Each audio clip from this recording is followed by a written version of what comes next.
Well, good evening, everybody. I hope you're all ready for an exciting evening of the local whisky Bladnoch. If you're round about this area, you'll realise it's what we call a drich evening in Dumfries. Hopefully it'll get better over the weekend. So before we start, we just want to make sure that you look at the dates that we've got, dates for the diary. We've also got some extra ones for July, some barrel top tastings that we're doing that we might tell you later on in the evening that we've just booked lately. So there's a couple of things coming up. If you haven't looked at your emails about our latest single cask release, then please do, because the whisky is weaking out the shop the day when we released what it was. 10-year-old Glengarry, Oloroso Sherry, 53.7%, I think. Absolutely cracking dram. Only 125 bottles. In reality, there is only 124 because we keep one ourselves for historic reasons. So a lot of people have been asking about the masterclass that we're doing with Ian McLeod at the festival. At the moment, we don't know yet. And the reason for that is Ian McLeod don't know yet what they're doing.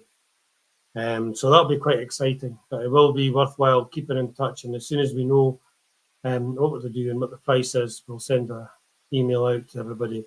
It's a maximum of 35 people, as it was previously with the master classes. So very looking forward to this evening.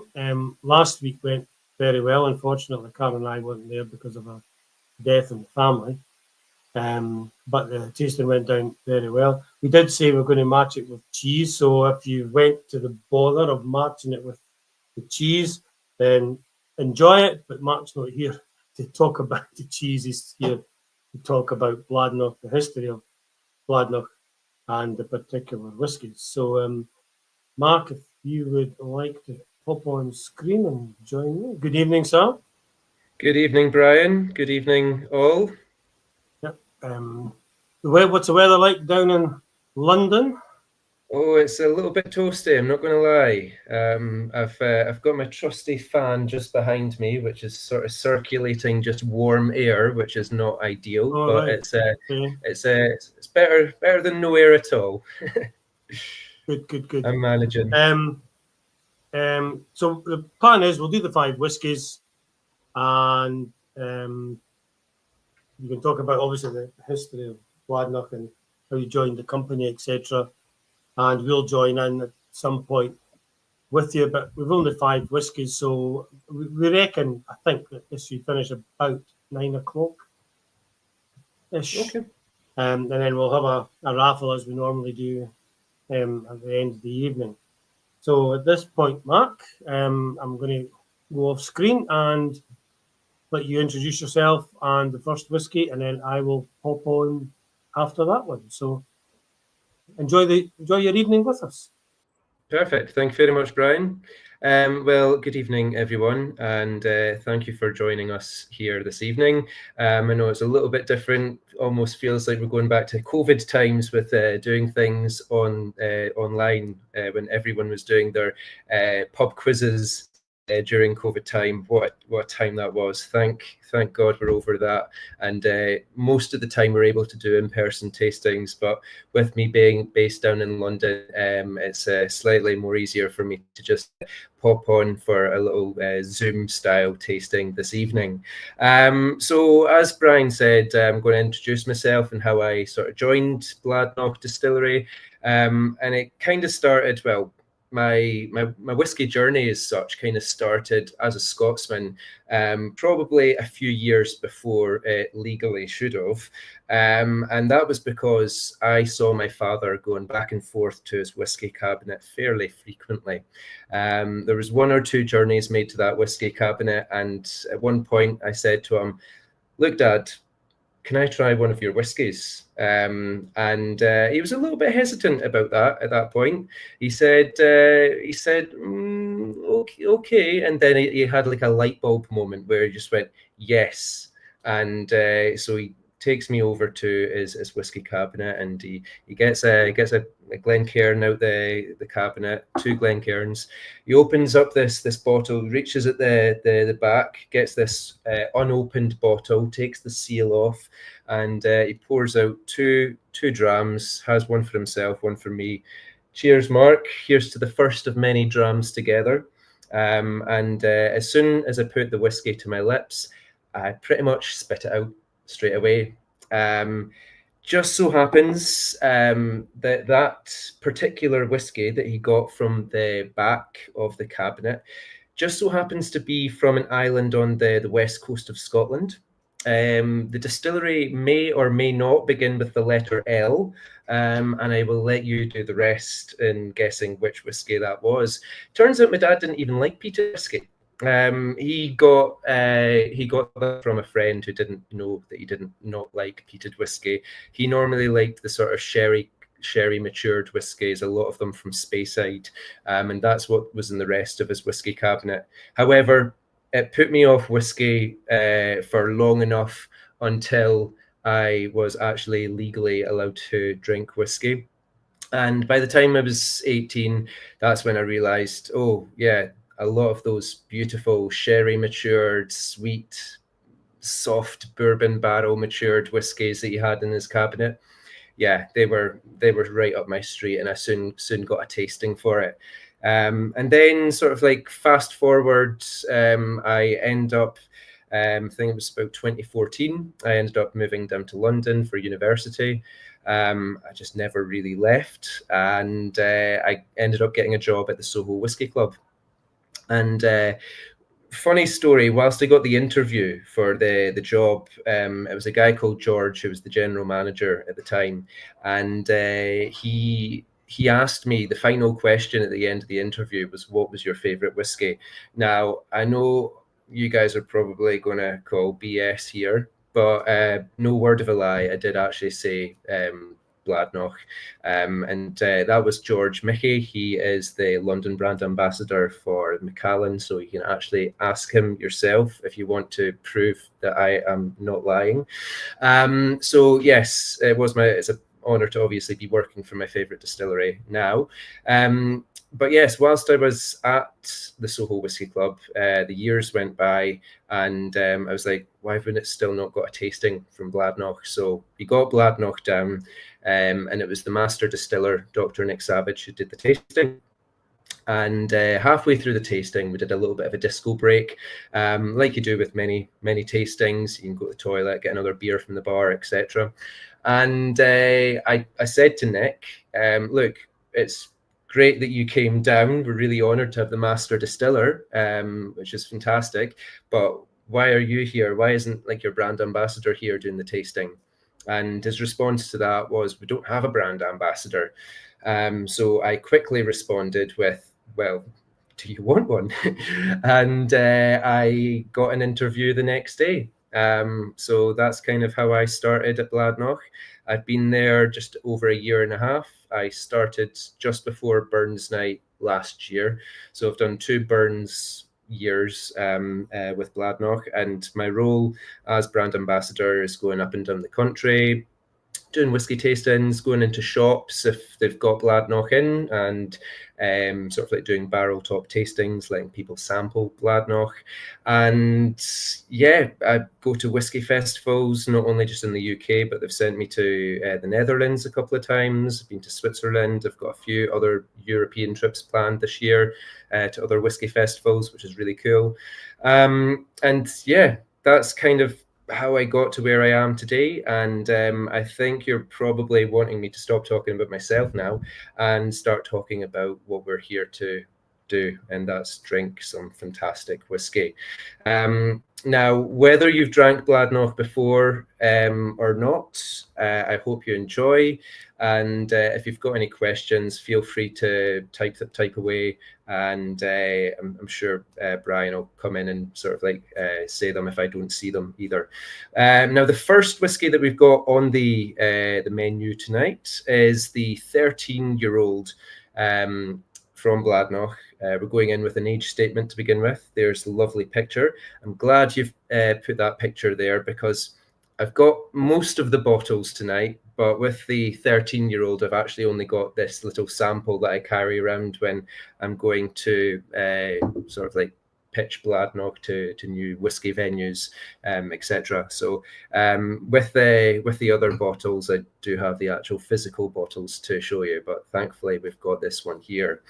Now, going in, talking about what it is, it's Lowlands single malt to begin with, so you will get some of the new make spirit from Bladnoch coming through, and that was always quite light and floral, typical Lowlands.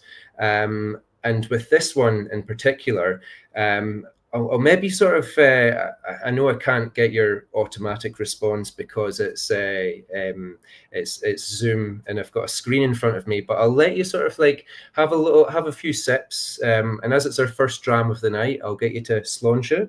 And I know I won't be able to see that back, but I'm sure you're all doing it anyway, slánse. And I'll have a little sip as well, as it's the first dram of the evening.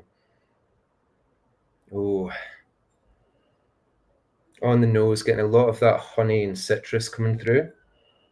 Now, when I started doing these tastings, I remember I was up at the distillery getting a little bit of training from Nick, and it was before we only released the 13-year-old last year, about middle of last year.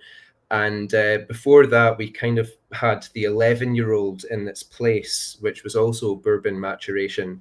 And just like the 13-year-old does, it does have a little peculiar tasting note that Nick tends to put sort of like 3 little tasting, it's not really a note, but more of a guide to sort of like help those that struggle to articulate their tasting feelings whenever they're approaching whiskey. Sometimes they can understand whether they like it or not, but sometimes they struggle to pinpoint the particular tasting notes that they're getting.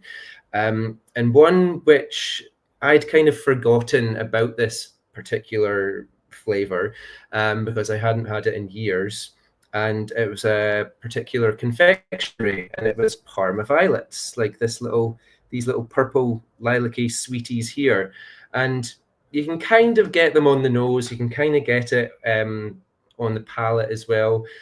Some people will more so than others, so if you don't, then that's completely fine. Everyone's palates are completely different. So yeah, you do get a little bit of those as well, maybe a little bit of blueberry in there. There's different other sort of like berries and currants coming through.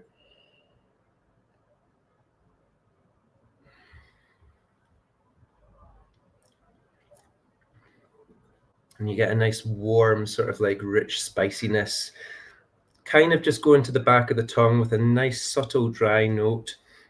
Yeah, that's tasting really nice tonight. It's 46.7% ABV. That is kind of our standard strength at Bladnoch with most of our whiskies. And yeah, as you've joined the screen there, what have you got there, Brian? Any tasting notes that you've got? Or any it's lovely.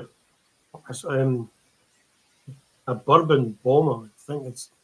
So where do you get your bourbon casks from? Is it one distillery, 2, 3 distilleries? So we've got 2 main suppliers in the States. We've got Heaven Hill and Jim Beam. And we're probably not the only distillery in Scotland that use those as their 2 main suppliers, because they're just 2 big, massive producers of bourbon in the States. That's not to say that we don't use others, other smaller distilleries. Whenever we're wanting to get slightly different flavors from bourbon, we'll maybe get some from some rye predominant distilleries, just to sort of like mix things up a bit. But we don't really sort of like disclose those. The 2 main ones that we do disclose that we use are the ones that I mentioned, Heaven Hill and Jim Beam. And I do get a lot of floral notes coming through with a lot of the Bladnoch range.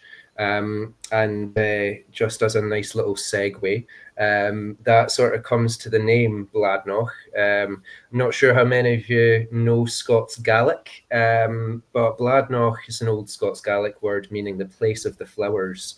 So it's quite nice that you do actually get some of those floral notes, especially in the new make spirit, but definitely coming through in a lot of the range. We're not tasting the Vinaya tonight, which is our signature expression, but if you do get your hands on that at all, that's basically a typical Lowlands whiskey. There, you're getting the fresh green apples, the fresh cut grass, and to an extent with the 13-year-old, with it being bourbon barrels. Compared to some of the drams that we're going to taste tonight, the bourbon doesn't sort of like overtake the new make too much. You still get that new make essence coming through. With some of the others that we will taste, the flavor of the barrel, whether that's red wine or whether that's sherry or what other influence, no water from me, huge honey flavor, green apples. I do get floral flavors. Yeah, so I'm just reading that. I've not put any water in it either. I mean, I just think that's perfect on its own. Yeah, and 46.7, it's relatively high for a standard strength. And I think, although that we don't triple distill, and I know that in the Lowlands triple distillation has been popular with certain distilleries in the past, although we don't triple distill, we still kind of aim for a slightly gentle approach just through the double distillation, and that's through doing quite a long distillation process, long, slow. And we've got fairly tall stills in our spirit stills. We've got the reflux bowl, so that's obviously extra copper contact, sorry. And that's going to sort of like make it that sort of like smoother, softer, more sort of like sweeter spirit that you get at the end of the day. I was actually going to say this actually tastes like a triple distilled. Because it's very light and fruity. That's what I get. Yeah. And for any sort of like Bladnoch fans that are on watching, you might have came across the 10-year-old, which was out a few years ago, and it was still since our new owner David Pryor took over in 2015, and we did the rebrand and the relaunch in 2017, and I'll talk a little bit more about him later on. But the 10-year-old, that was ex-bourbon, and that was very, very popular. It's almost been, because it was like one of the first drams that we did that almost kind of like was really just very popular, and it kind of echoed a little bit of what the traditional Bladnoch style was about. So that was why that one was very popular, and then that kind of followed on with the 11-year-old, and now we've sort of like the stock that we've had in the warehouse. We've just sort of like aged that up to like give it its proper age when we're sort of putting the number on the bottle. Because previously this was an 11-year-old. That was on the shelves, and then obviously it jumped up to 13. Now it's 13. What I like about the Bladnoch is, well, apart from the spirit, is the iconic bottle. So with that bottle, I don't have the. I'll go on to the next bottle just because I've got it here. But the sort of the decanter style bottle, when we did the rebrand and the relaunch in 2017, we were wanting to go for something that sort of like showed, well, first of all, that stood out on the shelves. You don't get too many bottles that look like this. And the weight of it as well. Yeah, I mean, if you look at even like the bottom, like all that thick glass, it's so solid. Yeah, and we do get the bottles made from a glass maker in France. So we relatively local. It's still European. Sorry, I'm just reading that one there. The Adela's the one is getting on the sweetness that I lovely dram. Okay. Yeah, the Adela was another one that came out right back at the start, and that was a 15-year-old, and that was matured in Oloroso, and that was a fantastic dram as well. Yep. Really, really beautiful. So yeah, we wanted something that would stand out on the shelf, and we wanted something that sort of like said that we had heritage and history, and you kind of get that with the idea of like an old decanter style bottle. It does sort of like give off those connotations, but also with that sort of like quite modern but very classy looking label that we've got. It's a whiskey for the modern day drinker as well, and yeah, I think we've had a lot of positive feedback from the bottles itself. But yes, just going back to the name Bladnoch there for a second. Bladnoch is obviously our water source. We are on the River Bladnoch, and we are Dumfries and Galloway for those of you that are not as familiar. But as you're located where you are, I'm sure a lot of you are fairly familiar. I'm probably sure some of you have been to the distillery.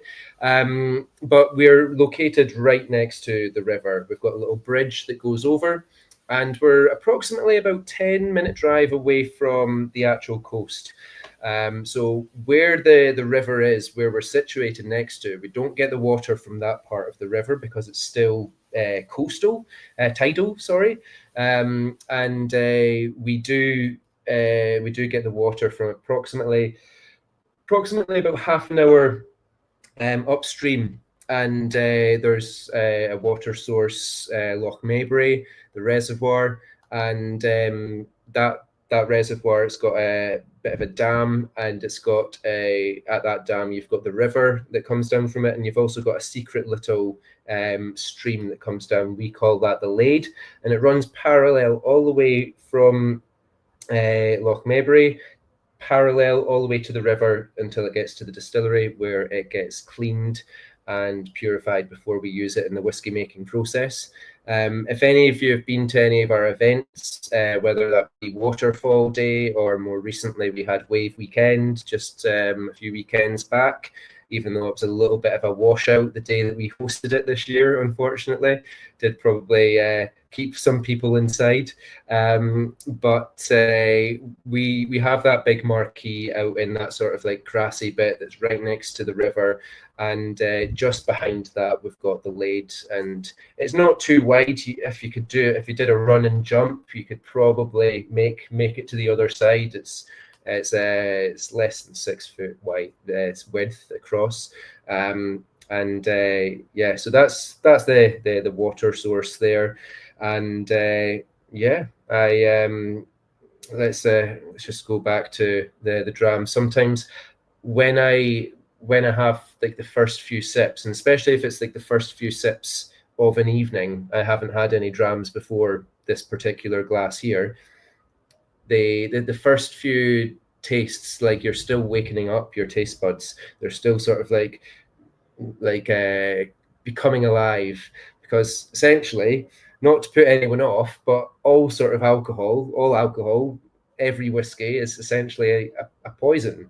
So when you put that poison into your body, what your body wants to do is shut off, and what the taste buds want to do is close down. So when you are sort of like having your first few sips, it is sometimes nice just to let it linger on the tongue just for a few moments, just to sort of like let the taste buds sort of like relax and ease into it, and let your body relax into it. And I know it might sound maybe a little bit wanky, but you just got to tell yourself it's okay. It's only whiskey. And when you go back a few sips afterwards, sometimes you do get a slightly different approach because you're a little bit more susceptible to taking on board this. So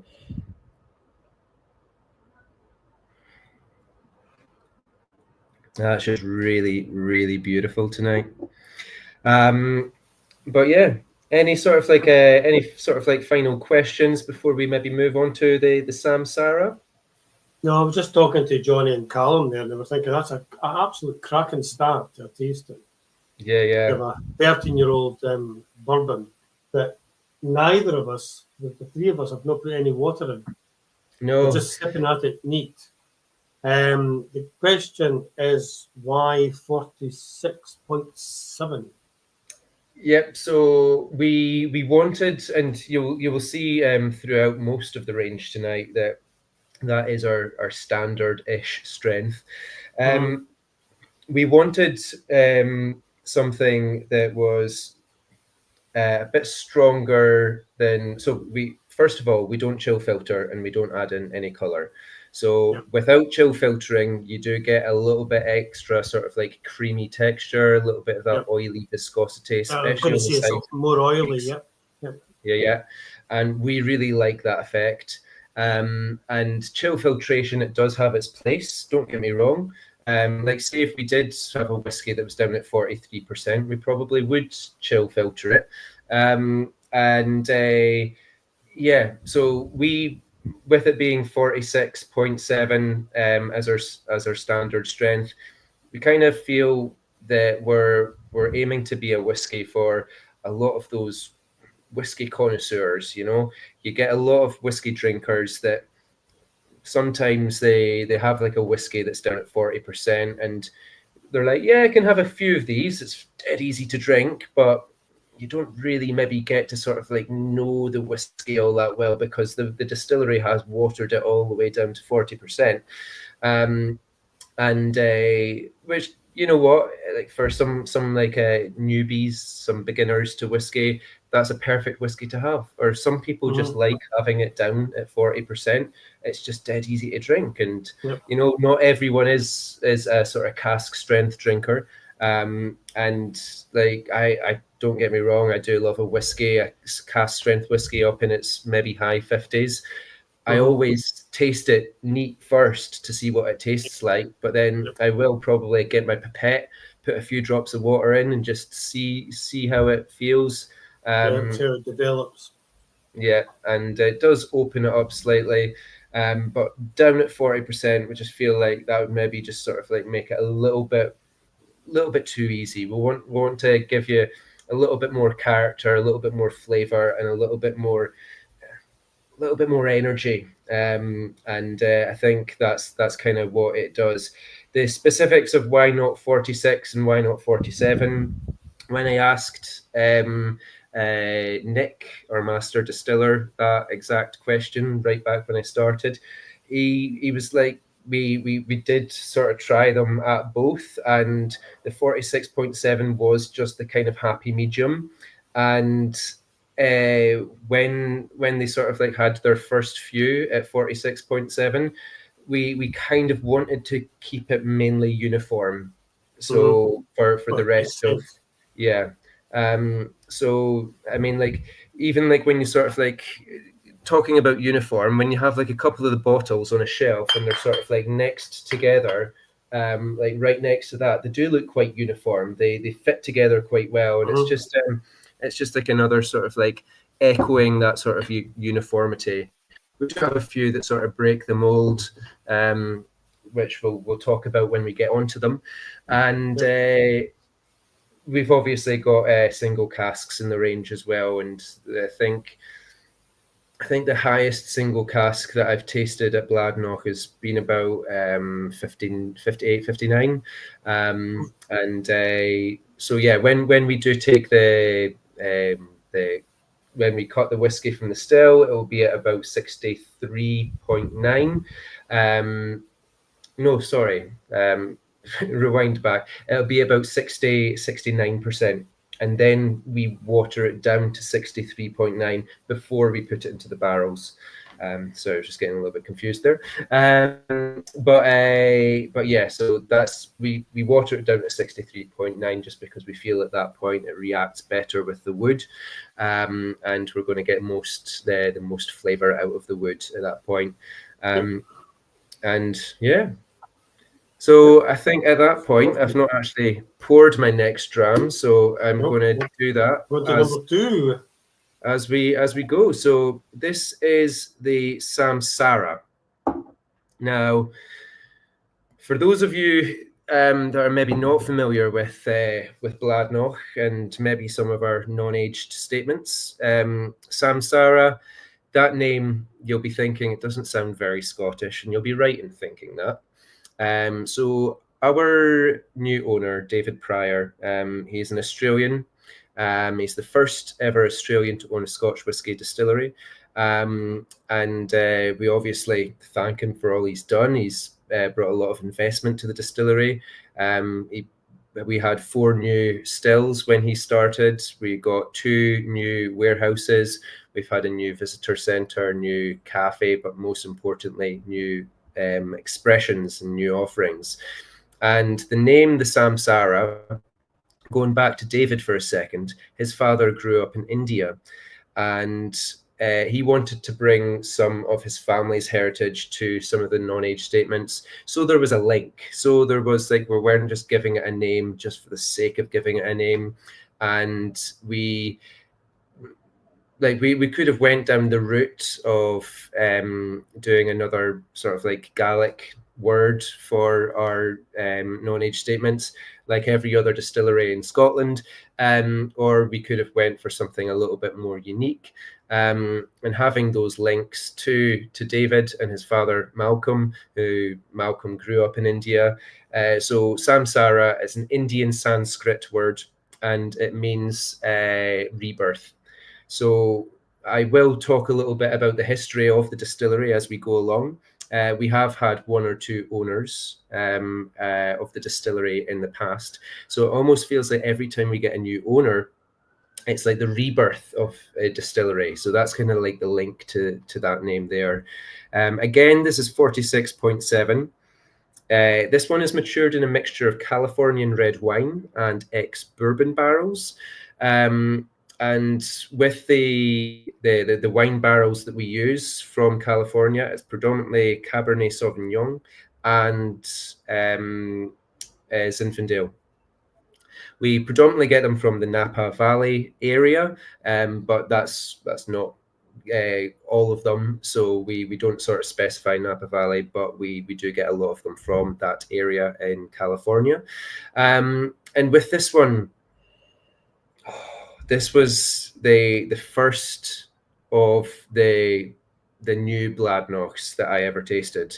So since David took over, before I started working for them, I was out with my dad. I'm from Dundee originally, and I was out with my dad in one of his local pubs in Broughty Ferry called the Royal Arch, and we usually have a few pints, and then when we get onto the whiskies, we cut it down to half pints and then our little dram. And we were having a few drams, and they had a menu back then, and I was like, "Oh, I've not seen this one before." And then he asked Ahmed, the barman, and he definitely recommended Bladnoch and told us a little bit about it. And I'd heard of Bladnoch before, but I had heard of the Samsara because at that point it was pretty brand spanking new. And the one thing that really grabbed me with this one was how it finishes.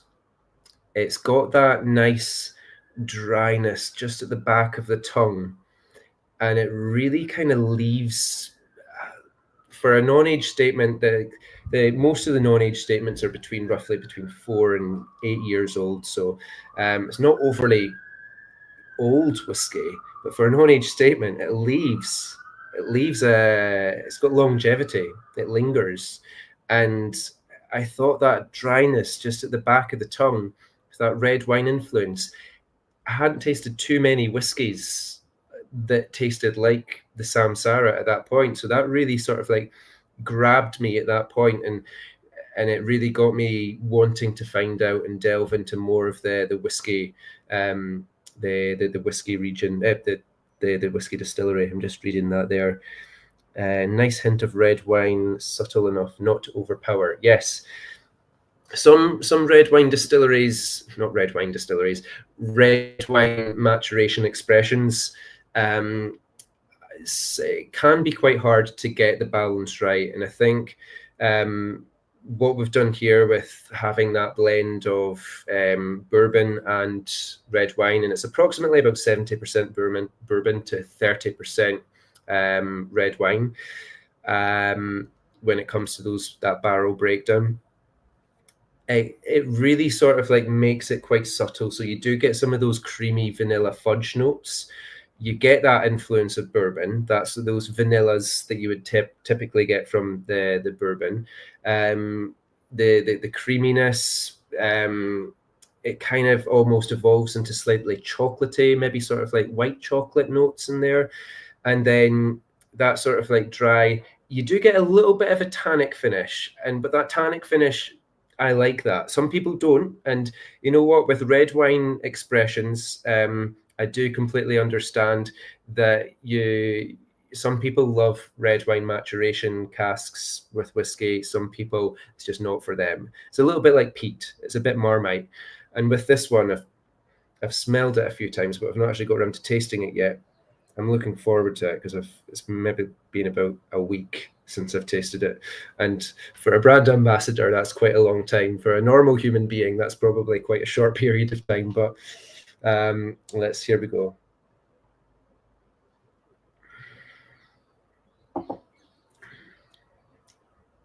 And that's tasting delicious tonight. You get some of those apples coming through. I'm seeing that there, cream soda and apples. The lovely dry finish for me. It's a stunning one there. Now, just whilst we're sort of like lingering on this, and we can maybe come back to this in a moment, I think it's a good point to maybe sort of like start talking about where Bladnoch came from. How long have we been around? So we were established in 1817, and so that does actually make us, because we're privately owned, we're just owned by David Pryor, the one gentleman, that does make us the oldest privately owned distillery in Scotland. We've always got to sort of like get that one in there, you know. And you will find older distilleries, but they will be owned by some of those big drinks companies. So 1817, it was two brothers predominantly. It was Thomas and John McClelland, and they'd been making whiskey at the farm. It was a farm before then. They'd been making whiskey for quite a few years, and it was they didn't have a license up until 1817, so it would have been illegal up until that point. And this wasn't uncommon within the area. A lot of people would have sort of like maybe just made it at night to sort of hide the smoke from the authorities, hence the name moonshine. But what Thomas and John did was they built an underground tunnel that went from their farm all the way to their mother's kitchen. And it just made it look like their mother was very busy in the kitchen cooking away all day long. And, you know, well, smoke looks like smoke no matter what's boiling underneath it. Yeah, they were sort of like handing it out. They weren't really selling it at that point. They were handing it out to a lot of their neighbors and their friends. And it was known amongst their family and friends to be quite light and floral and quite soft. So even back then, it had a bit of a reputation for being a typical Lowland style whiskey. So when they got their license in 1817, it took them a while to get up and running. It was all hands on deck. They even got their wives on board. They had Margaret and Isabel, and not to mention they had 9 children between them. So when they were old enough to sort of like help out in the distillery, they would. And the first decade, all the way up through the 1820s, was a really good decade for them. Near the end of that decade, they were producing about 44,000 litres a year, which sounds small, but since they'd only just been doing it for about 10 years officially, that was quite good going for them. And then unfortunately, 1830, and John tragically dies. Still a young man, he was in his early 30s, and then unfortunately 5 years later, Thomas, he has to deal with his wife Margaret dying. So the distillery managed to get through those 2 tragic events. They pushed through, and it was they had other brothers and cousins, distant cousins joining the team, joining the workforce. But most importantly, they actually had Isabel, who was John's widow, Thomas's sister-in-law. She became a distiller as well in her own right, and she kind of like she wanted to really take over where John left off, and I think that was sort of like what her legacy was going to be. John and Thomas sort of like start this beautiful distillery, and she really wanted to sort of like to carry on his legacy really, and so she did that. She worked all the way until the age of 64, which was the year that she died, and her name can still be found up in the church records in Wigton, and on those records it says that she was a distiller at Bladnoch distillery, which I think is phenomenal. So obviously there wasn't too many females that were distillers at the time, and Thomas himself, well, he remarried, but he was kept very busy. He had 10 more children after he remarried, so yes, kept very busy.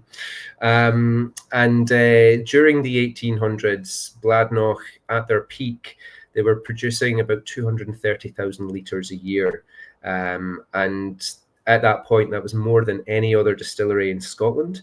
So that's what gained Bladnoch the title Queen of the Lowlands. And yeah, the McClellans, they had the distillery all the way until 1905. So it was, what, 8 to 8 years in total. They had the distillery. And yeah, they just felt it was time to give it up after that. But I'm just looking at the time, and I want to sort of like, maybe whilst we're sort of like summarizing the Samsara, we can maybe go back to it and see if it pairs well with your cheese. Brian, any thoughts there on the Samsara, or any questions at all? Yeah, no, it's, we were just saying what a fantastic dram it was, and if anybody's got the cheese, it does actually go well with the cheese. It matches well. So first time, I think we spoke about this earlier on. First time we've done a whiskey and cheese tasting, but this worked particularly well. The red wine casks, now, as well as being whiskey merchants, were wine merchants. So I know as much about wine as I do whiskey. I'm waiting on a comment from somebody going, well, that's no very enough. Aye. The red wine casks, do you know if they're used once, twice, thrice, as they do in bourbon barrels? We have had some older red wine casks. So when we first did the relaunch in 2017, one of the first whiskies we actually had was a 17-year-old. And that was matured in Californian red wine barrels just exclusively. So there was a little bit of history from our previous owners, Raymond Armstrong, and I'll talk a bit about Raymond as we go on, of using Californian red wine barrels. I'm not 100% sure with the older barrels under Raymond's time whether they would have been used multiple times. But when it comes to under David Pryor's time, we tend to use 95% of all our barrels are first fill. So we want to get strength of flavor coming from those barrels. We do have that contingency of about 5% second fill. Just if some of those first fill barrels are performing a bit too strong, we've got those second fill that can maybe just sort of bring them down a bit. Exactly. So when it comes to the Samsara, and I think they will probably have some casks in there when we first started the Samsara from our previous owners.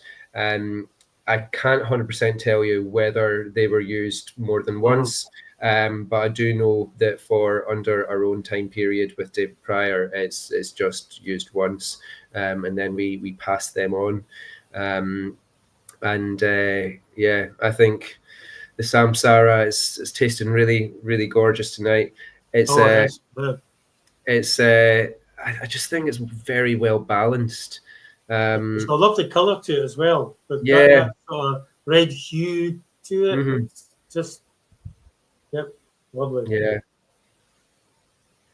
Now, for those of you that do like a red wine cask, or you really enjoyed the Samsara, the next one in the lineup is our 8-year-old. And this one here, I'll just hold it a bit closer so you can see the label there. This one is double matured in American red wine casks. And I'll just pour myself a little glass just now.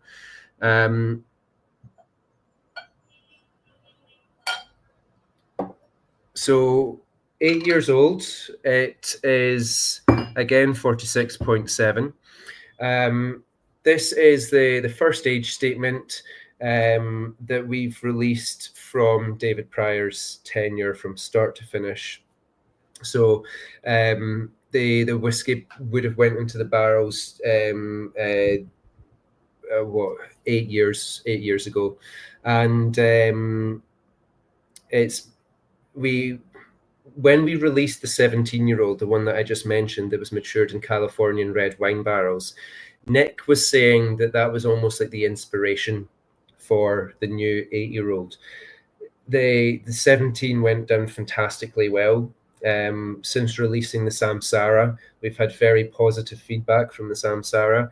So red wine, although sometimes some people ask me, is like, red wine, it seems like a bit of a niche. It doesn't seem like why red wine? Like, it just seems like you're going for something and that you don't really have heritage in. And well, even our previous owners, they were obviously using red wine casks, buying red wine casks from America.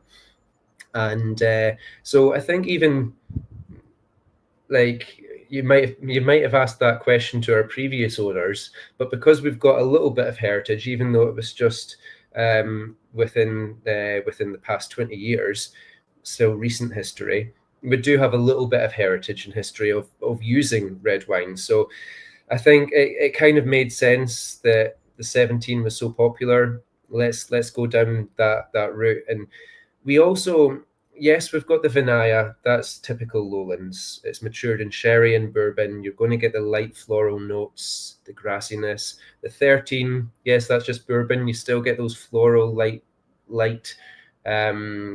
lowlandsy style notes as well coming through with the honey and the citrus. With the 8, you still get some of those floral notes coming through, but we kind of didn't want to be defined by one house style of whiskey. Sometimes you'll maybe go up to, and I won't pick on any distillery in particular, but you go up to Speyside, for example. Yep, there's the lovely 8-year-old there.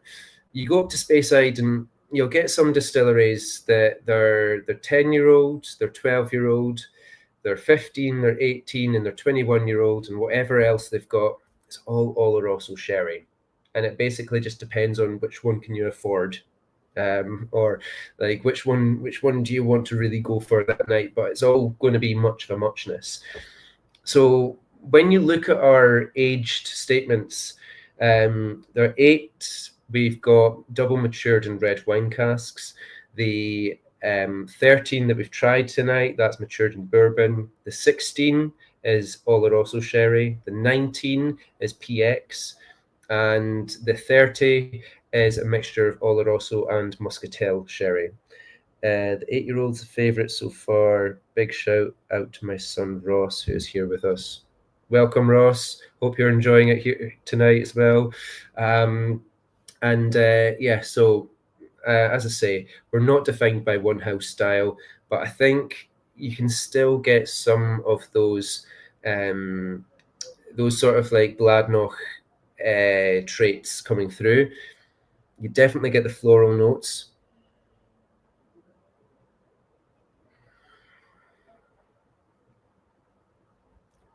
Get a lot of jam.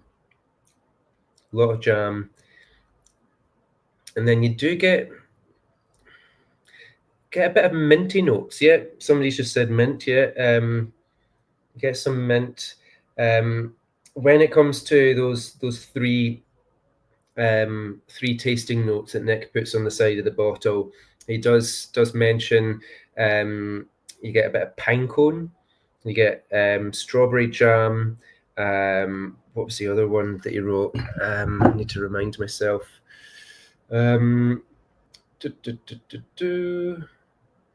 Herbal.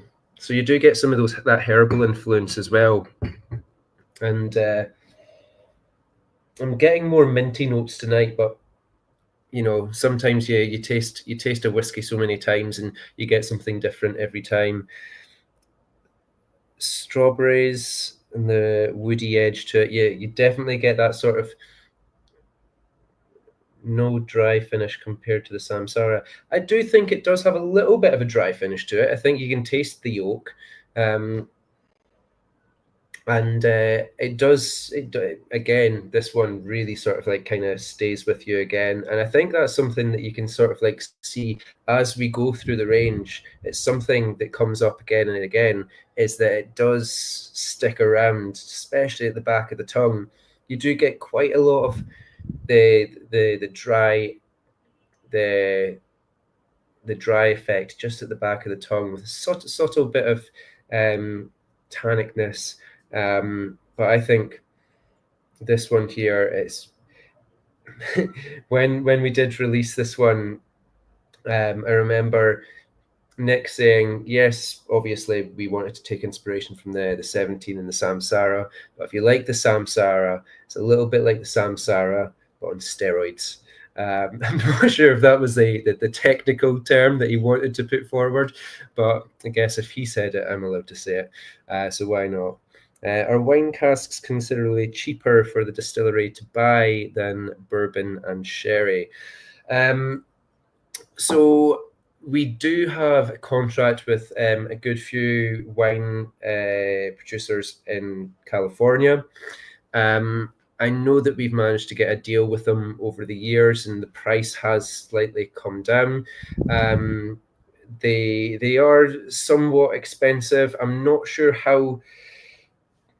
They'll probably be in the middle between sherry and bourbon. So sherry is quite commonly known for being very expensive to buy, mainly because you've not got the same sort of sherry drinkers as we had generations ago. Sherry was a lot, very, very common.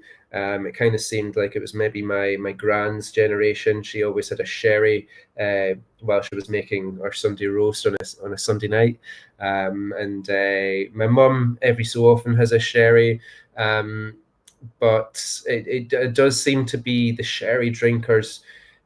It's a slight dying breed of drinkers. Those sherry drinkers, and so that makes sherry like you're getting lots of sherry bodegas producing sherry purely to almost just throw away and just get that sherry effect on the wood, on the barrels, and then send them to Scotland.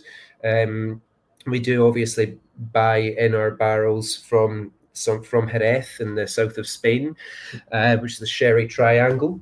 For it to be sherry, it needs to come from that area, and we do buy them in wet, so that means that they need to travel with a bit of sherry in them. And then what we do is we empty them out before we put in our new make spirit. And the reason with this one here that we've double matured it is because with the flavors that you get from wine casks in particular, the flavor sort of plateaus usually after about 2 to 3 years. So what we've done here is after 4 years, we put them in fresh red wine casks, and that's like giving it an extra oomph of flavor. And I think you can agree it's got a lot going on there. Are these STR casks? No, they're not. We have had some STR casks in the warehouse, and yeah, so we haven't we've not actually used anything with them yet. They are going to probably be released at some point in the future. fruit, jam, digestive biscuits, honey-coated cereal. Yeah, I'm loving all these tasting notes that we're getting. But yeah, so just whilst we're pondering on this, it's a good time to maybe go back to our little Bladnoch history lesson. So, any chance you'll bring back your 10-year-old bourbon? You say the 13-year-old replaces it, but it has been at a cost. I can't remember the actual price of the 10-year-old. It was kind of before I started working for Bladnoch. I've managed to taste it in certain whiskey bars, but I've not actually bought a bottle of it. So I'm not sure how much it cost. I know our 13-year-old. I'm sure Brian will come in at some point and tell you how much they all retail for at TB Watson's, but I think it's roughly about 80-ish. But yeah, I'll get him to confirm that. So yeah, just I think he's coming. I'm just going to jump on quickly with Brian's Yeah. that we do have a slight pricing issue with number 3. So With number 3, the 8-year-old. Here to bring the bad news. On most people's tasting sheet, it's on at £50 down to 45, meant to be 60 down to 55. But I still think 55 is a cracking price. And that's for the 8-year-olds, the one that we're drinking just now. Perfect. And would you just be able to? I think it's actually on the. What was the price of the 13-year-old again? The 13 tonight's on offer at £80. £80, yeah. So I knew it was roughly about 80-ish. Yeah, perfect. So yes, will we be bringing the 10-year-old back? I think the stock of the 10-year-old is kind of gone. It's aged up to 13 years old. So yes, it's maybe sort of like being at a cost. But that's unfortunately, inflation does take into effect. Everyone has to sort of like deal with it. And the whiskey industry is not immune from that. So unfortunately, I don't think we will. But going back to the history and the owners. So obviously, the McClellans, they had the distillery whilst it was called the Queen of the Lowlands up until 1905, and it was about 6 years it was laid empty until Dunville and Co. They bought the distillery, an Irish drinks company. They had the distillery for about 25 years, and they wound it up in 1936. And then the year after, in 37, two guys from Glasgow, Ross and Coulter, they came down and they didn't want to buy the distillery to produce whiskey. They wanted to buy the distillery to sell off all the equipment. And this is the point where feel free to type in. We're going to do a bit of a guessing game. Can anyone guess which country they decided to sell all their equipment to? So that's equipment including washbacks, copper pot stills. Feel free to type away if you want to guess. And I'll come back to that once we've had a few guesses. So after Ross and Coulter, they sold off all the equipment to said country. It was pretty much laid empty until 1956 when AB Grant take ownership and they restart production. They obviously have to buy in new stills, so it took quite a while for the production to get going again. And then roughly about 10 years later, it's McGowan and Cameron that become the owners. Then it almost feels like you get to the 1900s and it's almost like every 10 years we get a new owner. It was very, very turbulent times for the whiskey industry in general, especially with the two world wars. During World War II, whiskey production obviously had to stop. And then it gets to 1973, Inverhouse Distillers buys Bladnoch. Approximately 10 years later, 1983, it's Arthur Bell and Sons. And Arthur Bell and Sons, they were producing whiskey predominantly to go into blends. That was quite common during that time. And you can probably guess, with a name like Arthur Bell and Sons, it was Bell's that the whiskey went into. And that company, Arthur Bell and Sons, eventually became United Distillers, becoming Guinness, becoming Diageo. And then when Diageo had the distillery, it was they had lots of distilleries all around Scotland that were all producing whiskey for their blends, and they decided that they didn't need Bladnoch right at the bottom of Scotland, that they kind of almost inherited from becoming Diageo from those previous owners. So at that point, it wasn't Japan, China or Japan. Nope. Keep on guessing though.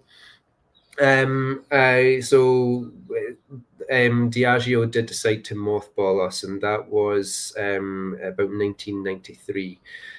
So before we go on to the next owner, any final guesses before I do the big reveal? India? Nope, unfortunately not. Think closer to home, but not within the British Isles. It wasn't Ireland. Okay. It was Sweden, of all countries, and a very random country to sell your whiskey equipment to. But even to this day, I've been told that there is a copper pot still from Bladnoch Distillery in Sweden somewhere, and there's been rumors of like maybe sort of like trying to buy it back, not to actually use it, but to actually just sort of like have it as a sculpture, as a piece of our heritage.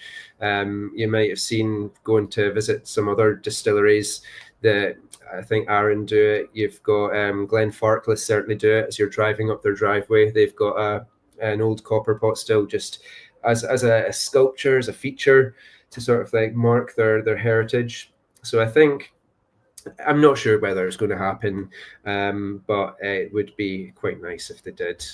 I would like them to do it, but it's not me who's got the money. So yeah, I'll need to speak to David to see if we can persuade him to do that. But yes, so I'll maybe sort of bring Brian back in just to sort of like see if there's any sort of like final thoughts on the 8-year-old before we move on to the next whiskey. Of all the Bladnochs that we sell, the 8-year-old is the #1 bestseller. Wow, that's great. Yeah, we think value for money for what you've got in your glass, and the taste, and the packaging, etc., and the fact it's only 8 years old. It's exceptional good value for money. To give you an example, most of our whiskies in the shop have one facing of each. Some that are quite popular have 2 facings, and there's not that really many have got 2 facings. Not really. Bladnoch 8-year-old has 3 facings. Oh wow! Yeah, that saves us running up and down, because we've got cellars down, and we're lucky enough, because we're such an old building, our stock, most of it is in cellars underneath. So we have to go downstairs to get the stock to bring it back upstairs. And because we're lazy, we just give Bladnoch 8-year-old 3 facings. So okay, that's fine. We give it 3 facings. We don't have to run up and down twice, 3 times a day to fill it up. And I think it's the only product in the shop. I might be corrected here. I'm looking at the corner because the boys will correct me if not. I think it's the only product that has 3 of any product, be that wine, whiskey, vodka, gin, brandy that has 3 facings on the shelf to cope to demand. I think they'll find Ryan. Got 5 pieces of maximum. Well, I've just been corrected. Only because we released a single cask today of Okay, fair. of our own single cask, of which has got 5 facings in our corner. But well done, Johnny. Apart from that, Yeah. apart from that, it's the only spirit that's got 3 facings. So that tells you the sales that we have for the 8-year-old. That's very good to hear. I'm very glad to hear that. Yep. I think we should be charging you linear passage, by the way. Like yeah, well, get speaking to David Pryor about that. Yes, guys. Yeah, I think you'll be happy with 3 pieces. Yeah, I mean, I think it's a fantastic dram, the 8-year-old. It's one. So like when I'm doing like my tastings in person, I get to sort of like choose the whiskies. Sometimes I will sort of I'll maybe do 6 whiskies, and I'll maybe choose between the Samsara or the 8-year-old to showcase that night. Just because they're obviously 2 red wine cask influences, and we do have a nice variety. But I do think actually showing the Samsara and the 8-year-old side by side tonight, it was actually quite a nice experiment, because I don't often get to taste them side by side like that. And I still have got so much love for the Samsara, but that 8-year-old, it's just so juicy, so fruity. Yep. What's that? Yep. Cherry Bakewell, Lewis is saying. Yep. Yeah. So that's just an example of using a lot of first fill barrels. We've obviously done the double maturation for this one with the 8-year-old. And those red wine casks, the Zinfandel and the Cab Sav from California, it's again, even though it says on the label it's American red wine casks, they're predominantly Californian. I think they were just wanting to sort of like give it a little bit of difference when it came to the labeling. But yeah, letting you into a secret, it's Californian again. California. Yeah. Yeah. So yeah. Now, when it comes to talking about the next whiskey, so I've already poured the Alinta, and the name Alinta, as you can see from the bottle itself is actually tinted as well. It's the only one that's tinted, and that's to show that it's our smoky peated expression. And I'll let you have a little taste of this one. You can have a guess, or you might already know what the cask makeup is, but I think it will taste even better when I talk about the next owners, because there's a reason why we do a smoky peated one, and the reason is all down to do with our next owners. So, as I said, it was 1993 that Diageo mothballed the distillery, and it was laid empty, for sale signs up, and it was another pair of brothers from Belfast, the Armstrong brothers, predominantly Raymond. They used to holiday in Dumfries and Galloway very frequently, usually most summers, and they would get the ferry from Belfast to Cairnryan. It's a short ferry ride, and then I think it's approximately about 30 minutes drive to get to the Bladnoch area. So it was 1994 that Raymond came over and he saw that Bladnoch Distillery was for sale. And Raymond was a property developer before. So his initial thoughts were to buy the distillery and turn it into holiday lets. All the actual individual buildings into holiday lets. Thankfully, somebody had a little whisper in his ear and changed his mind and told him how good it would be to actually turn it back into a distillery. So his brother Colin joined him, but it was a silent partner. He was there financially to help buy the distillery. And that was in 1994. And it took them a few years to get the distillery up and running. And in those years, whilst the distillery was quiet, if anyone went up to Raymond with an idea of what to do with one of those empty warehouses in the meantime to help get some revenue for the distillery, for the building, usually Raymond would say yes. So in warehouse number 1, which is right next to the still house, they had 21st birthdays, they had weddings in there. Actually, one of the guys, Davey, that works in the warehouse now, he actually got married there himself a good few years ago. That was under Raymond's time. And they also had line dancing classes. At one point, they had a full-sized wrestling ring, believe it or not. But one of the more slightly extravagant endeavors was a record label.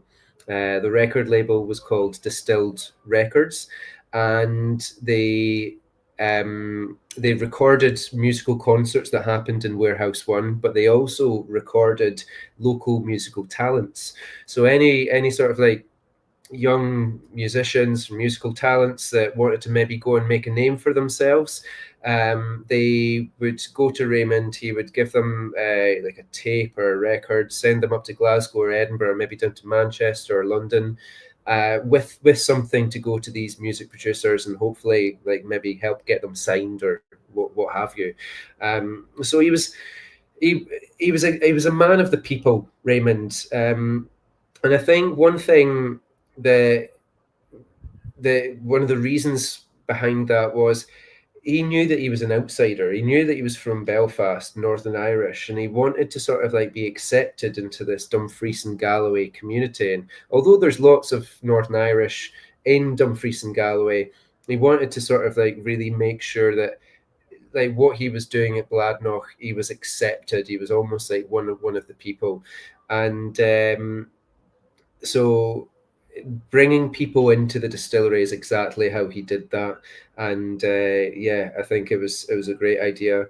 It was roughly about the year 2000 that they started producing. They did their first release, and yeah, they were producing for roughly about 10 years.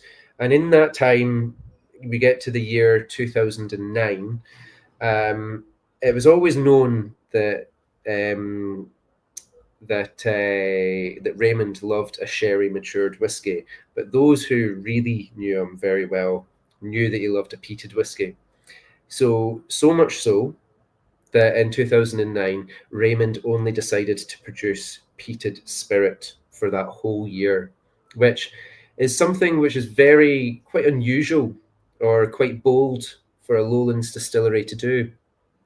But we thank him for that today, because a lot of those 09 single casks that we release are peated, and it goes into our peated release that we do once a year.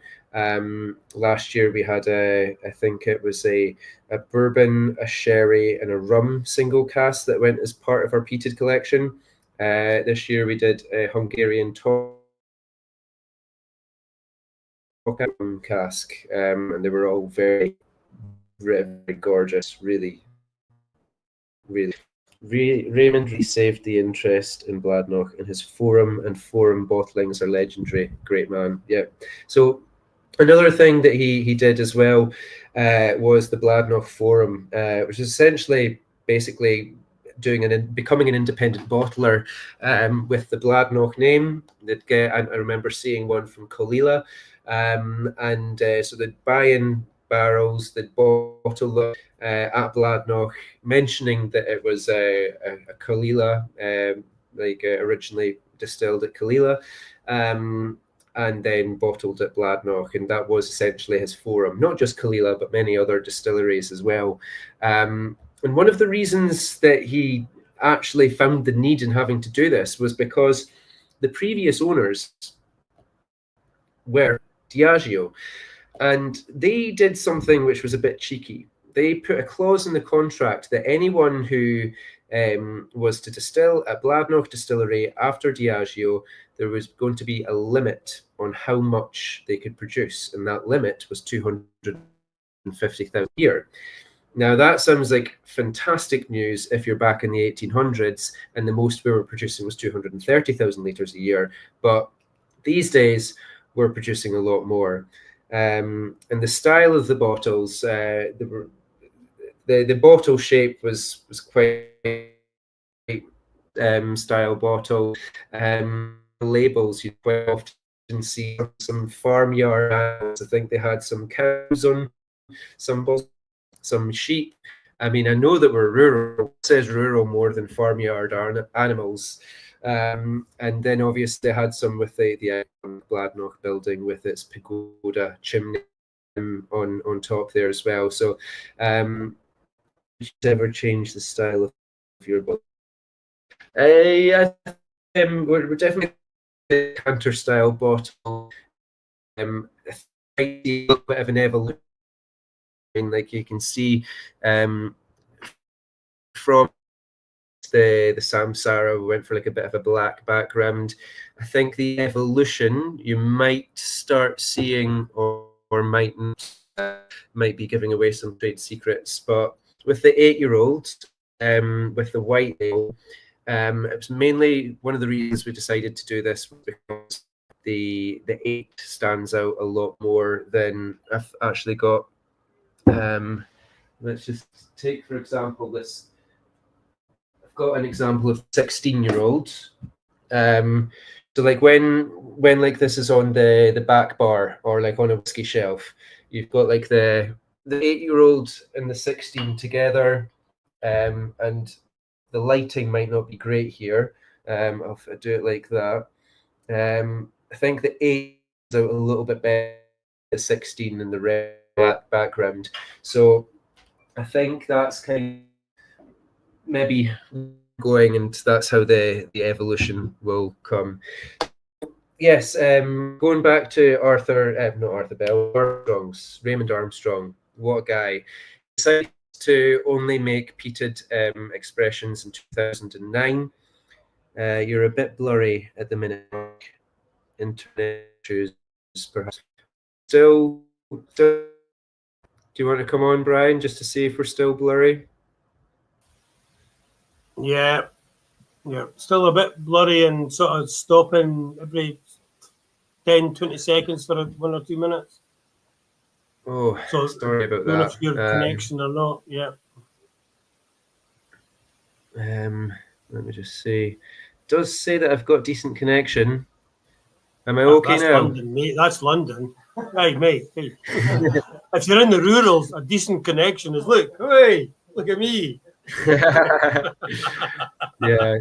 So what I was saying was 2009 was the year that was the peated year, and then unfortunately what happened around that time was 2008 was obviously the financial crash, and Colin, the brother who was the silent partner, speaking to Martin Armstrong, who was Raymond's son recently, he was telling me Colin only really stepped foot on the distillery land about 6 times in his life, but he was needing to take his finances out of the distillery, and Raymond was going to give him an offer to buy him out, and the week before they were meant to sign, Bruichladdich sold for about 53 or 54 million.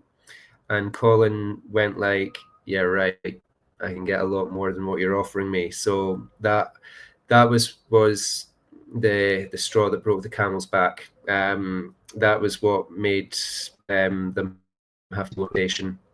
And that was the end of 2009, 2010, essentially. And the distillery laid empty for about 5 years. But just going on to that whiskey, so it's Alinta.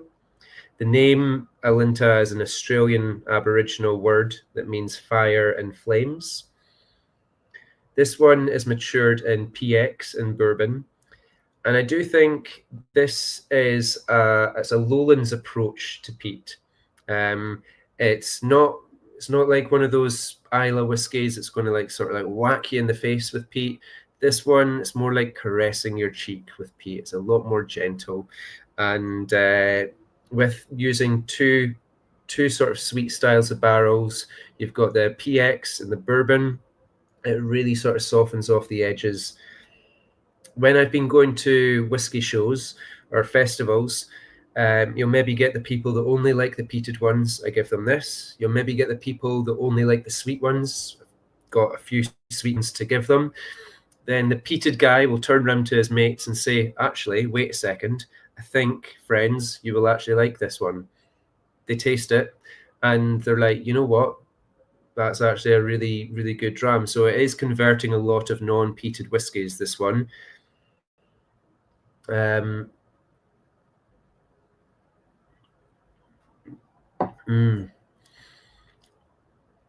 get like sort of smoky ice cream, even some chocolate in there.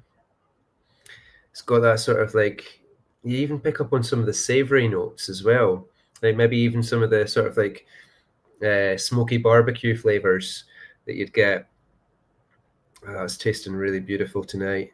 So this one is at 47%. We've gone slightly higher than the 46.7. Nick's reasoning for that was just to get a little bit more flavor out of the peat. Now, talking about the peat, I know in all tastings you'll get some people that won't care about the peat. You'll always get some people that want to know what's the ppm and where do you get your peat from. So I will answer those questions in advance. So we get our peat not from Islay, we get our peat from Aberdeenshire. A little bit more softer style of peat. The reason being, Islay peat, you've got a little bit more. So peat is essentially a lot of natural organic materials underground, tends to form better in wetter places. The west coast of Scotland's a perfect example of that. And what's some of those natural ingredients would be leaves, you've got mosses, you've got twigs, you've got and on Islay as well, because it's so coastal, you do have an element of seaweed in there. I think that element of seaweed really kind of helps with that iodine TCP kind of vibe that you get from Islay peat. It's a lot softer in Aberdeenshire. It's a lot higher percentage of heather. There's no seaweed in at all because it's a little bit more inland, not coastal. So no seaweed, you get a lot more smoky campfire with this one. And I think, yeah, it's a really, like, whenever I let people taste this one and they're not peated whiskey drinkers, they're like, I can drink that and I'd go back to it again. So I really enjoy this one. I really enjoy talking about it. I really enjoy allowing people to taste it. And I'm going to taste it again. Is there any questions on this one at all? Brian, did you have any thoughts and feelings on this one? Not Brian, I'm afraid. You're stuck That's with me. fine.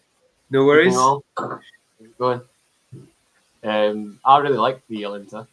It's I've got it at home, but I've not drunk it for a good while. Tried it last Friday, and really rekindled my love for that sort of EX and heated sort of expression. So really enjoyable. And even being up at slightly higher at 47%, I'm not sure about the rest of everyone watching tonight, but I've not had to put any water in it tonight. I think it's still very gentle as it goes down. The ppm that we buy in our peated barley from a company called Simpsons, and we buy it between 65 and 70 ppm, which is relatively high. To put that into to give it context, the average Ardbeg Lafroig would be roughly between 40, 50, 55 ppm. But we do measure our ppm at the start. We buy it in when it's at barley form. with measuring peat, there's no actual rules as to say when you're measuring the ppm, whether it's at the start or whether it's at the finish when it's in the bottle. Too kind, really. Brian's just got a lot younger. There you go. So yes, we do buy it in relatively high, but I think with using the sort of like the long distillation time that we do with all of our spirit, it does sort of like soften it off. And using those two sweet barrels as well, the PX and the bourbon, is going to sort of round off the edges. And yeah, it's a fantastic dram. Really enjoying that one tonight. Now Go back to your water comment, Mark. I mean, we've not put water in a single whiskey tonight, to be honest. No, they're not cask strength until the next one, but they're all been very, very palatable without water. Mm-hmm. Now, as this one is the peated one, the final one, which is the Leora, this one is non-peated. It is slightly higher strength. If you have been using the same glass for all of them so far, I'd maybe rinse out the last one just because it's had peat in it. Or if you've got 5 glasses, brilliant, well done. And also, I don't actually have any water to drink, but I've got some juice, just to cleanse the palate a little bit. Just because you don't want that peaty influence sort of like overpowering. So I'll take one of these empty glasses and I'll pour myself a little bit of the Leora. The name for this one means gift of light. Now, even though we've with the Vinaya, which is our sort of signature dram, which is meaning is it's also Indian Sanskrit. It means paying homage and gratitude to those generations gone before us. Samsara, I've obviously said, means rebirth. Alinta, Australian, that means fire and flames. Leora, gift of light. They've not actually sort of like said to me what the reasoning behind using gift of light is. So when I've been at my tastings, my own personal meaning behind it is that this bottle here, it tastes so good. It's a gift of light. So yes, it is high strength at 52.2% ABV. We've used bourbon and new oak barrels. And the new oak barrels are also American, the virgin oak barrels. So you're getting a lot of those sort of like vanillas from the American oak, rather than if you were to use sort of like virgin oak barrels from, say, Spain or Europe, that maybe be a little bit spicier just with the actual flavor coming from the wood. But yes, using American oak does make it a little bit softer. You get those vanillas. Even with the bourbon, like if you think about how bourbon is made in comparison to Scotch, you've got different grain. We've got Scotch, it's predominantly malted barley. When it comes to bourbon, you've got a lot of corn in there. You've got some rye, maybe. You've got some wheat. That corn, it's a sweeter grain. For it to be bourbon, it needs to be a minimum of 51% corn. It can be a lot higher than that. Corn, it's a sweet grain. If you think about the Americans, they all love maple syrup on their breakfast anyway. They love sweet things. Why wouldn't they love corn in their as their grain for their whiskey? So I think this one as well, it's a great example of a whiskey where you're still going to be able to taste the new make coming through as well, which is why after the Alinta, it's a nice one to sort of like cleanse your palate with. And even at 52.2% ABV, I don't think this one needs any water either. I think it handles its strength really well. As the last dram of the evening, I'll give you a little slauncher.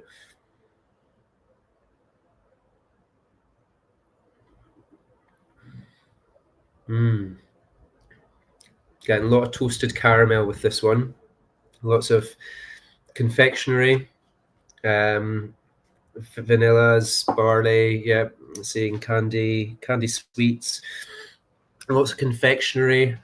Lots of cereal coming through. And this one, even though it's the high strength one, yeah, you'd almost confuse this as being a bit of a breakfast dram, you know. I'm sure I'm not the first brand ambassador to call a whiskey a breakfast dram, but it's really quite light. Yeah, that's going down really well today. Well, what's Mark, your thoughts on it, Brian? At 52.2, you are the first brand ambassador to say this is a breakfast dram. Most of the other distilleries, BAs, say 40-46%. This is the grand breakfast dram. Well, Yeah. you've just raised the stakes, my man. You've just raised the Well, stakes. you know what? Why not? I think it's a beautiful Hey. dram. It is. It's a cracking dram. Mhm. Absolutely. Yeah. And Fantastic. I know you won't have the caramel and the dark chocolate salted caramel, but it does go with it. Yeah. So the next time you're shopping in the supermarkets, get yourself a bar of that and have a wee big dram of that whiskey and try it, because it does actually match. But it doesn't taste like a 52.2. It really doesn't. Really doesn't. No. And another little pairing that this goes really well with. If you do get yourself a bottle and you're drinking at your own leisure, get dark chocolate, like real dark chocolate. It's like 70 or 80% cocoa. Sometimes you get those dark chocolate that's infused with sea salt. Sometimes, yeah, that's a really nice, break that up. Just have a little nice bit of dark chocolate with your Leora. And yeah. Yep. So this is what this is. It's dark chocolate with salted caramel or similar. It says so. Yeah. And there you go. Look, proof of the pudding. Oh well, fantastic. Now, just because we talked a little bit about Raymond Armstrong, I touched a little bit about David. And I just want to sort of talk a little bit, just as we're sort of like summarizing and coming to a close of our 5 whiskies. So I've said that David, he's an Australian. Prior to having a Bladnoch, he actually had a yogurt company in Australia. I think some people in Australia called him the Yogurt King when he had this yogurt company. It was, I can't remember the name of it, but it was quite a big company that was quite well renowned in Australia. And so yeah, he sold that, and he was actually looking to start his own whiskey distillery in Scotland. He was looking at plots of land up in the Highlands to start his own whiskey distillery, and he obviously heard that Bladnoch was up for sale. He went down and saw it, and at one point, recently, well, not recently, but soon after David bought the distillery, in an interview, David said that he'd only fallen in love 3 times. First with his wife, then with his baby daughter, and then when he landed at the Bladnoch estate. And I think there's something to be said about, I'm sure some of you have probably been to the distillery, standing on that grassy bit where we have those events, where we have Wave Weekend and Waterfall Day. That grassy bit, just looking back at the building, you can see the sort of like the pagoda chimney coming out the top.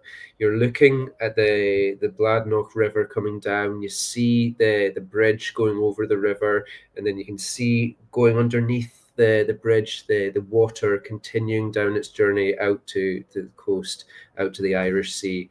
And it's in a little hamlet. It's a very sort of like place that you can fall in love with. You've got the Bladnoch Inn across the road. Great for getting some pints and some Bladnoch drams. They do a good variety of drams from us as well. You can get your dinner there afterwards. And it's, like a lot of the workforce have came from Bladnoch village. But it's not really a village, it's more of a hamlet. It's like, there's maybe about 20, maybe getting on to 30 houses. I'm not sure if that technically classes it as a hamlet or not. But yeah, you get the idea. And then just up the road, maybe about a 10-minute walk up the road, you've got Wigton, which is a lot of other workforce have came from there in the past as well. Obviously well known for its Wigton Book Festival. So yeah, David, he bought the distillery in 2015, and it was a couple of years to get the distillery up and running. 2017 is when we did the I think it was July 2017 is when we did the relaunch, and that's when we started off with three new expressions. But at that point, we'd had 4 new stills. We replaced those 2 stills that we had under the Armstrongs, replaced it with 4 stills. We've got 2 wash stills at about 12,500 litre capacity, 2 spirit stills at 9,500 litre capacity. Those spirit stills have got those big reflux bowls. And a lot of investment. We've got the new visitor centre, the new cafe, most importantly new expressions, and he's there's no sign of him leaving anytime soon. So hopefully that little trait of the 1900s, when it got to a point where it was every 10 years where we're getting a new owner, hopefully that's the end of that for a good while now. But yeah, David, he's got a lot of love and passion, and he's so hands-on and involved. And I think, like, when you see that when it comes to the names of the whiskies, that he's picking names that have got relevance and meaning to him, that's kind of like him coming through in what he does at the distillery.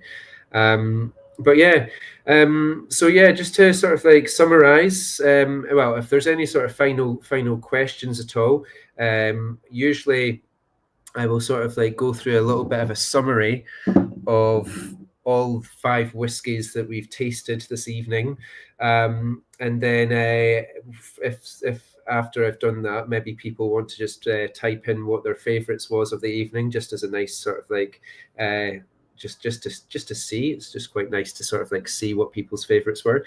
So we started off with I don't have the bottle, but we've got the 13-year-old. That was matured in bourbon barrels. There we go. Thank you very much. That was getting a lot of the citrus and the honey. You're getting a lot of the new make coming through as well. So it's still a very typical Lowland style whiskey. If that was your favorite, feel free to write that in. Then we moved on to the Samsara. That one is matured in Californian red wine and ex-bourbon barrels. Getting a bit of the creamy vanilla fudge, a little bit of the chocolate influence, and then you get that nice dry finish from the red wine just at the back of the tongue. And it really leaves that lovely finish, that lovely longevity just at the back of the mouth, and leaves you with a little bit of a dry kind of dry mouth, wanting you to taste more.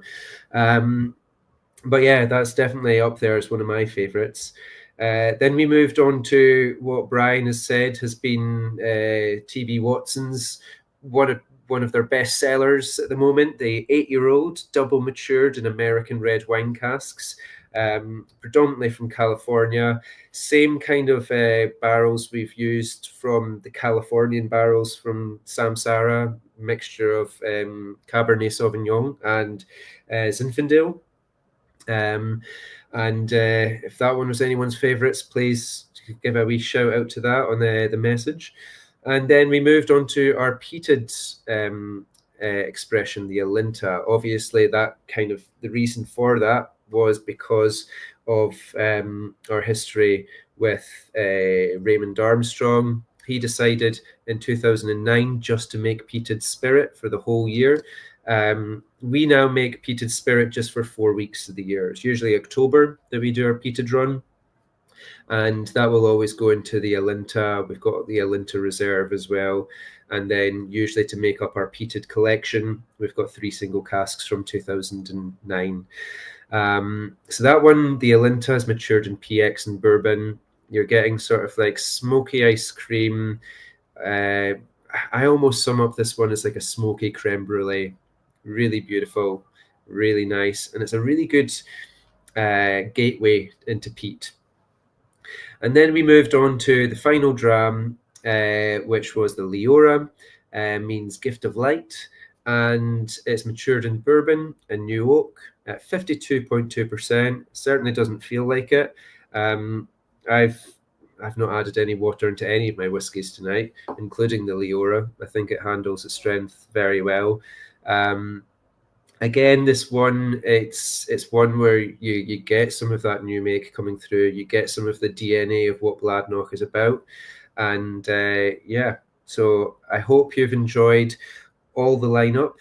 I hope you've enjoyed a little bit of the history of the distillery.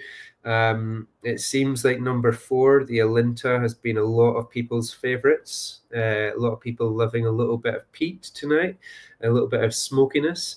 I don't blame you. It's a stunning dram. But yeah, any sort of final questions, or if Brian, you want to come back and sort of like kind of we can do a little bit of a summary together. Yep, well, it's been absolutely fantastic. It's good that it's a local distillery. And the fact that you were talking about the previous owners, Raymond, he was a character. Yeah. Yeah. And because of Raymond, my daughter got into distilling and brewing. Right. Harriet Watt, and she now works for a distillery in Campbelltown. Okay. Only because of Raymond. Because of Raymond. Yeah. She took a gap year out, and I was going down to Raymond. When you were talking about the casks that they had, they were not Bladnochs. And our first cask that we did as a single cask for T.B. Watson's was Cragganmore. Right. It was bottled at Bladnoch. Mm-hmm. And Raymond said, I've selected 3 casks. They're all Cragganmores. And you taste them side by side. They're all distilled the same time, the same day. And, have a taste of them. And they all tasted different. Mm. Distilled the same day in the cask. And Raymond said, well, what one do you want? And we picked one. And he said, well, I just want to show you the difference between casks that are distilled the same day, minutes apart, but they all taste different. So our first ever one was a Cragganmore from Bladnoch. Yeah. But he was such a character. He's such a character. Anyway, thank you for your time. Yeah, just got to love that comment. It's been great. I mean, 5 fantastic whiskies. And the history of Bladnoch. And it's one of our local distilleries. It's so iconic and beautiful surroundings. But just before I go, Raymond used to let people do camping in Bladnoch. And we were one of the people that used to use camping at Bladnoch. And then they stopped it because some stupid person did a barbecue. Not us. Karen said, not us. Did a barbecue. And what did they do? They put the barbecue against the bonded warehouse number 1. Right against the doors. Right against the doors. They had a barbecue. Wow. And that Raymond went, that's it. Enough. Nope. No camping. Yeah. Oh, dearie me. Oh, geez Louise. Can you imagine? Yeah. You could just imagine. What year was that then that they stopped the camping? When was the barbecue? Oh, that was, I don't know. You have to, Mrs. Gibson's just came out. When do you think that was? Stop the camping? It was quite a long time ago. 25 years ago, 20 years ago. Anyway, it was a few years ago, many years ago, Yep. years ago. But yeah, they're good times with Raymond. Yeah. And I'm sure Bladnoch is in very safe hands, and the spirit you're making phenomenal. Your iconic bottles are phenomenal. It's great. And thank you for your time, Mark. It's been really great. I hope your weather's deteriorating and it's absolutely thunderstorms, hailing down, and it's 15, 12 degrees, because that's what it is here at the minute. Well, No, it's actually not. It's that might mean that I might Scotland. actually get some sleep then if it was 12 degrees. Ooh, Anyway, I'm going to hand you over to Johnny and Callum, and they're going to do the raffle. We have 4 prizes. I never said goodbye. Right. So we're going to do the raffle for 4 prizes. So I'll pass you on to the guys. So thank you very much. Right.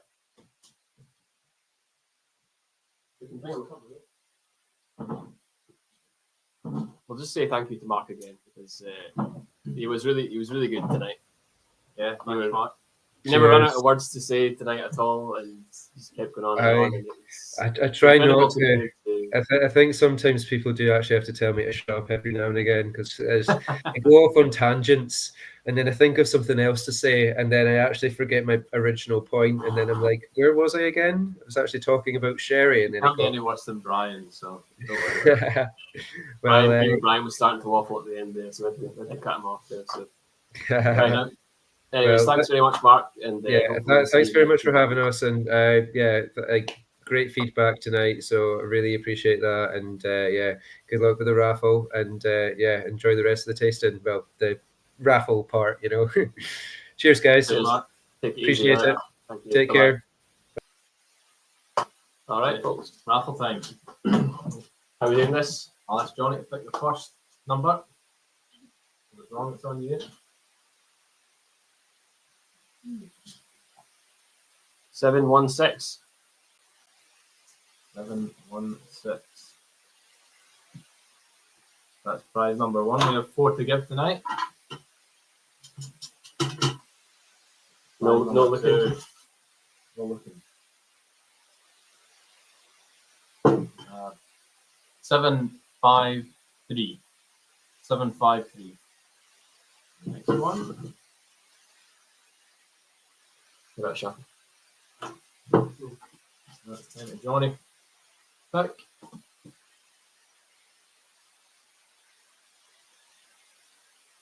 771. 1 more prize, is it? 1 more prize to give. Worth mentioning that tonight's prizes are Kirkcowan whisky, so from Bladnoch Distillery, but not tasted tonight. Final prize is 844. 844. Well done to everyone that won. Any final words on anything that you? Yeah, no, I just think it was a really good tasting tonight. Hope everyone enjoyed it. There was quite a few comments coming through, so we appreciate the support. Thanks for keeping me and Johnny employed. It's much appreciated. Indeed. It's been a bit of a different tasting tonight with just 5 grams running straight through. We're maybe wrapped up a bit earlier than we normally are, but that's the way of it. Let us know how it went. We've dates for the diary, as always, on the bottom of your whiskey tasting sheet there, so check those out. Next one will be Glasgow Distillery, I believe. That'll be our next whiskey tasting in August. So we'll we'll send the newsletter out as soon as the tickets are available for that one. Keep an eye out for the emails. And yeah. Thank you very much. Good night. Yeah, I think that's us. All wrapped up. Enjoy the rest of your evening. Take care. We'll see you in the next one. Cheers. Good night.